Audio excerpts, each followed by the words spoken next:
This lecture will introduce us to the Merneptah Stele, one of the most significant artifacts recovered through archaeology of the ancient Near East. Merneptah was a pharaoh in Egypt. Sometimes his name is pronounced Merneptah.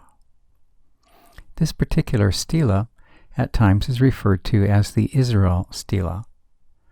That might lead us to suppose that it deals substantially with Israel, whereas in fact there's only a passing reference made to it toward the end of the inscription.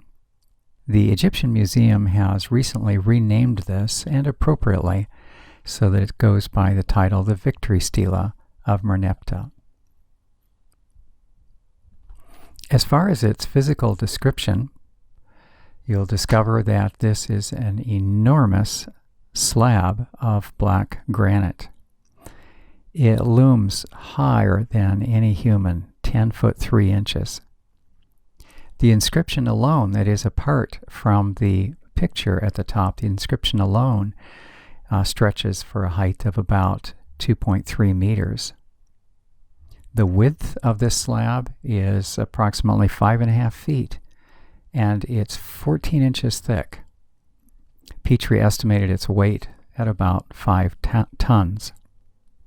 You might picture it like an enormous door with a rounded top, or perhaps a tombstone. It does have that general configuration, although its function was not simply to mark someone's death. The text itself runs for 28 lines. As far as the picture at the top, this portrays the god Amun-Re presenting the pharaoh Merneptah with a sword, authorizing him to engage military hostilities against Egypt's neighbors. When did this artifact originate? Well, we begin with Merneptah's own reign, 1213 to 1203 BC. And the first line, as you'll soon see, the first line in the inscription says that it was manufactured, it was written in the 5th year of his reign, so that would date the stele to about 1208 BC. About this Merneptah, who was he? He is part of the 19th dynasty. Ramses is a very famous name, Ramses II. Merneptah was the 13th son of Ramses II. Why did not the first son of Ramses become a pharaoh? There were a lot of fatalities in that group of offspring. What were the noteworthy events in Merneptah's reign? Well, unlike his predecessor Ramses II, who left monumental building projects and statues of himself across so much of Egypt, Merneptah was not known for monumental building projects. We will find one mortuary temple that is significant, although not as substantial as that of Ramses II. He did, however, undertake a military exercise against the Libyans who were invading from the west, and in addition, he moved up into Canaan and exerted some military influence there in Palestine. Where was this artifact located? It was found in the necropolis, which is located on the western bank of the Nile, opposite the temple complexes of Thebes. More particularly, it was within Merneptah's own mortuary temple, which is located north and slightly west of Amenhotep III's mortuary temple.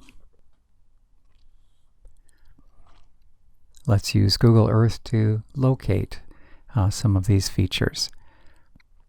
Karnak, Luxor, Thebes, these are on the south side of the large bend in the Nile.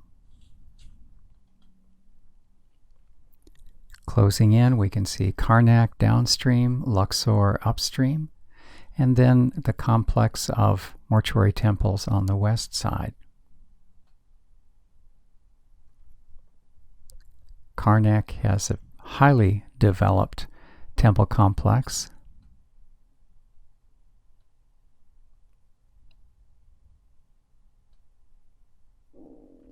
Luxor is also very elaborate, with statues and pillars and corridors.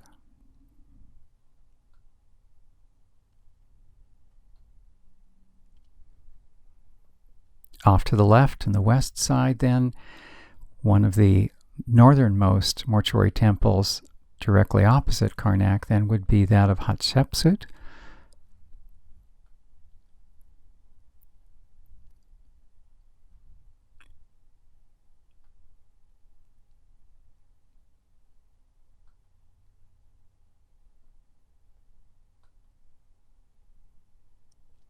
These are all from Deir el-Bahri, Hatshepsut's mortuary temple.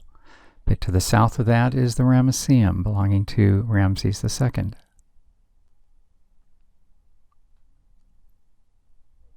This is the father of Merneptah.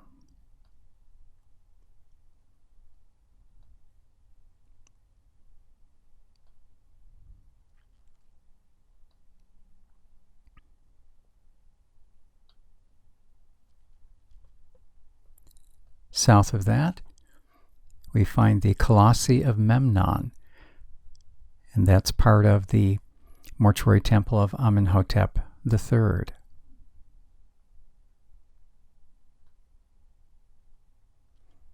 Just above that, north of that, on the left and the west end of it, is the mortuary temple of Merneptah. Closing in on Amenhotep III's mortuary temple, you can see that running quite a long, a lanky development, isn't it? On the far right end, at the yellow pin, are the Colossi of Memnon. Notice the picture of that in the upper right. Heavily deteriorated, but still very impressive. And off to the left end and slightly north, then is the mortuary temple of Merneptah. As we look at the content of the stela itself, we discover that the stela was originally part of Amenhotep III's temple, and by now you know that that was one of the most adjacent temples to the locale where Merneptah developed his own mortuary temple. If you're like me and wondering, well, what's the chronological distance between these, you can see that it's something over 1 century, a little over 100 years, separated Merneptah from Amenhotep III. Since the original intent of this massive black granite slab was to present a message coming from Amenhotep III, let's acknowledge what that is and take a look at it, even though that's not the most famous information on this slab. Keep in mind, this is an enormous slab, over 10 feet tall. Just as we saw with the Merneptah side, it includes an artwork, a scheme of deity-type figures that are at the top, together with a pharaoh-type figure. Below that, then, are the messages, the composition of Amenhotep III's stela. If you're like me, I wonder what it says. Notice the resource at the bottom of the page. James Pritchard's Ancient Near Eastern Texts has a full translation. He includes the translation that was provided by a very famous early Egyptologist, James Breasted. And so it begins, and I understand from the dots there's a little deterioration at the beginning. And it says concerning Amenhotep III that he made as his monument for his father Amon, lord of the thrones of the two lands. And this mention of Father Amon is referring to a deity. It's not the father of Amenhotep III. The reference to the two lands, this is the way the Egyptians referred to their own country. It's also known as the Black region and the Red region. Black refers to the Nile Delta region, and red refers to the portion of Egypt that is upstream. It recalls a time in history when two separate or rival entities then came under joint rule. So they actually have different crown insignia or symbols, one that refers to the north and one refers to the south. One refers to the black region, one refers to the red region. So that's a bit of background, what's going on with the two lands. Going on, erecting for him an august temple on the west side of Thebes. This monument, commissioned by Amenhotep III, then originally belonged in his mortuary temple, and indeed it was located on the west side of the Thebes, just like the monument says. I'll leave this screen on for a bit. You can read further or pause it to read the rest of what's on the screen if you wish.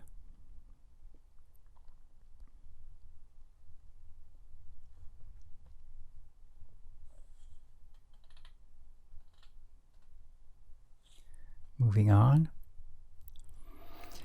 Now, the content on the reverse side I will get to in a moment, but I found this remark by Wilhelm Spiegelberg describing the condition of that side most informative. And this comes from a very early publication called Six Temples at Thebes, issued by Flinders. This particular chapter, towards the end, the inscriptions are translated by Spiegelberg, and Spiegelberg describes what he found there. He was a collaborator with Petrie.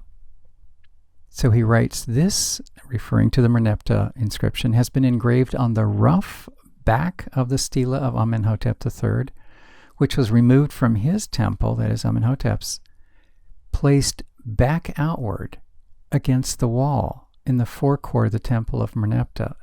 In other words, they knew that there was a message, an original message on a smoother, more highly polished or refined surface. They didn't want people to be distracted by that, so they put that up against the wall where people wouldn't see it, and then proceeded to inscribe or chisel in and display the new message by the new owner. Owing to the rough surface and the poor cutting, the readings in many places require careful examination.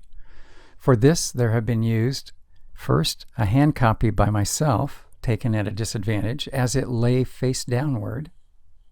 Here's what Spiegelberg is indicating, as you'll discover later in Petrie's diary.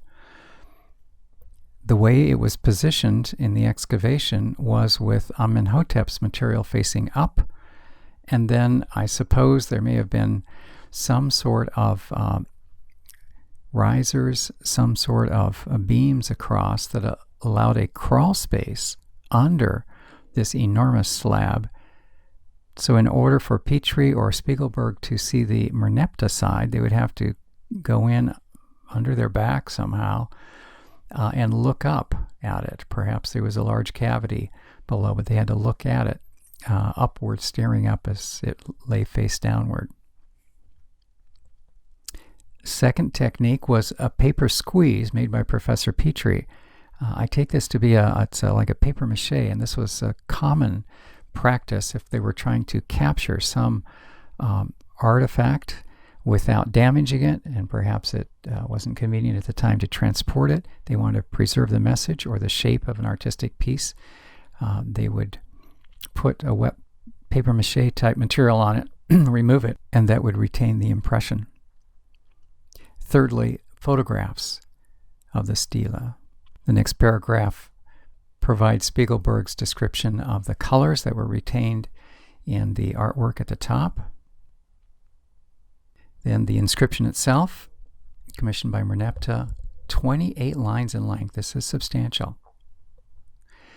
Although it describes some military exploits, when you read it, you would agree with the scholars when they say it's not a historical report per se, but rather a poetic eulogy. And in the last 3 lines, the campaign that's described moves not against the westward enemies in Libya, but rather to the north into Canaan. And here's where there's mention of Israel. And please note it's Israel as a people group, not Israel as the alternate name of Jacob, one individual. Here then is what the Merneptah side looks like. Again, artwork at the top, 28 lines of text, and the transformation of this into handwritten hieroglyphs on the right. Again, this is all from Petrie's book, Six Temples at Thebes. His excavations in 1896. This was published rapidly in 1897. You can access this online. That resource will be listed at the end of this presentation. Here's how it begins. Year 5, 3rd month of the 3rd season, day 3, under the majesty of Horus. That would be one of the gods of Egypt. Mighty bull rejoicing in truth. The king of Upper and Lower Egypt, once again reference to the 2 parts of Egypt. Various names, among which is Merneptah. So it's my understanding all of these are alternate names of the pharaoh. It was typical that a pharaoh would have multiple titles or names. The magnification of the strength and exaltation of the strong arm of the Horus, the mighty bull who smites the 9 bows. And this, we are told, is a catchphrase identifying traditional enemies of Egypt, whose name is given to eternity forever, the relation of his victories in all lands, to cause that every land together know, and to let the virtue in his deeds of valor be seen. So here you get the effect of military conquest, the report that's made here. This sort of report, record of exploits, is a typical sort of communication that pharaohs would leave in stone form. You can find these at various locations in Egypt. Continuing on then, there's a transition to more of a poem. The sun uncovering the cloud which had been over Egypt, letting Egypt see the rays of the sun disk, removing of the mountain of metal from the neck of the people, and so on. Notice that some of the places that are referred to, they're on the right column towards the end. Temeh and Meshwesh refer to the Libyans, and this helps us appreciate who it is that Egypt was going up against and the conquest of whom that's being described here. The last lines of the stela then are where we encounter information about the Canaan campaign.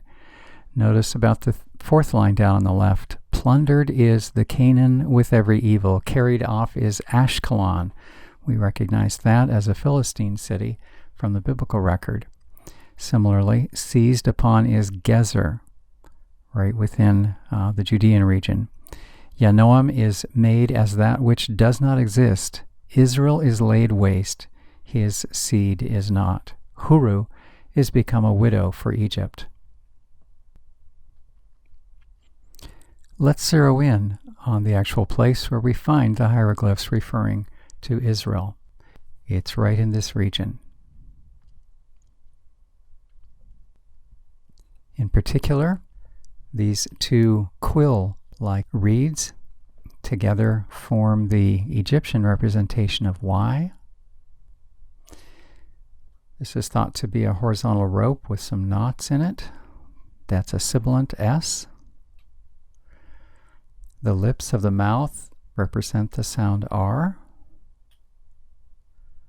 A single quill then is an I, or a reed is an I. The griffin vulture is a glottal stop, an A sound. Once again, the lips form an R. We want to be aware here that Egyptian, like some other Asian languages, does not distinguish between R and L. And then the 2 figures, the male and female figure seated with the 3 vertical strokes beneath them, is what we call a determinative. That means it does not have a phonetic value. It's rather a symbol announcing to us that the preceding word was not a verb or an adjective, but rather was the title or the name of a people group, an ethnic group. So spelling this, reading from right to left, then would be the Egyptian representation of the people group Israel. From Spiegelberg's hand copy, a clearer presentation of those same symbols. In case you noticed that the direction of them is reversed, I gather that's because he was working from a squeeze. In other words, it's like producing a negative, which will have a reversed image. Once again, this originated in the mortuary temple of Merneptah.